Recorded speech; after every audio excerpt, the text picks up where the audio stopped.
Sous le feu des critiques depuis l'attribution des droits de la Ligue 1, DAZN a été lourdement pris à partie par Pierre Ménès à la suite du premier week-end de diffusion du championnat de France. Le nouveau diffuseur de la Ligue 1 est loin de faire l'unanimité. Cet été, après un long feuilleton, DAZN a acquis les droits du championnat de France. La plateforme britannique s'est ensuite retrouvée au cœur de la polémique, pointée du doigt pour son prix jugé trop élevé, le tout associé à des services réduits. À noter que 4 abonnements différents sont proposés. Tout d'abord, ceux permettant de voir les 8 matchs de Ligue 1 avec le reste du catalogue, MMA, boxe, basket féminin. Avec un engagement d'1 an, il faudra débourser 29,99 € par mois, tandis que le tarif sans engagement s'élève à 39,99 € par mois.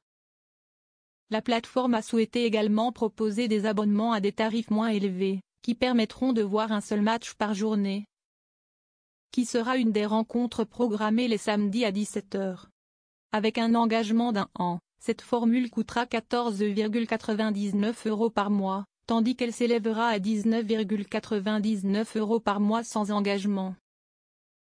À titre de comparaison, le pass Ligue 1 d'Amazon Prime Video était à 14,99 € par mois sans engagement, ou 99 € par an. Une première en demi-teinte pour DAZN.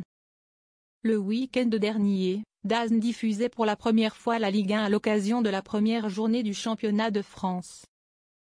Abonné pour assurer ses activités, Pierre Ménès a donc eu l'occasion de tester la plateforme.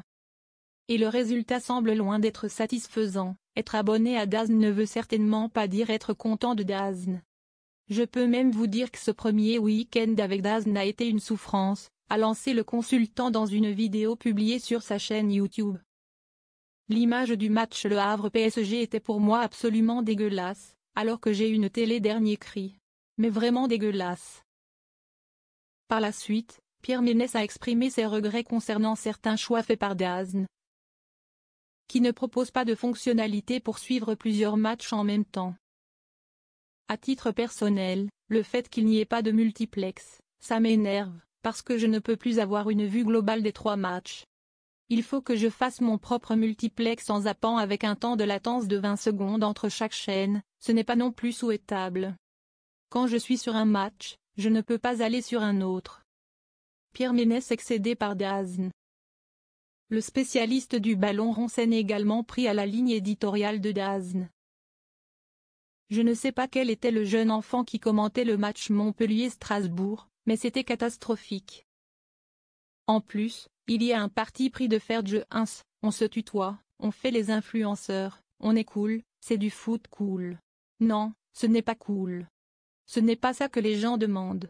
Les gens demandent de la compétence, de l'expertise et peut-être, je le dis parce que ça m'arrange, un petit peu d'impertinence. L'équipe des commentateurs a également été critiquée par l'ancien consultant de Canal+. Dans ce que j'ai pu attendre, je ne parle pas des matchs commentés par Julien Brun et Smaïl Bouabdella qui sont rompus à ce genre d'exercice. Mais quand tu vois les autres commentaires, c'est dur. Ainsi, Pierre Ménès est loin d'être optimiste quant à l'avenir du diffuseur. Je me suis surpris à être agacé par DAZN pendant ce week-end. En plus, il n'y a pas d'émission, pas de multiplex, pas de consultant, pas d'équipe sur place. Alors que tu payes presque le double de ce que tu payais sur Amazon. C'est évidemment un scandale et intenable sur la durée.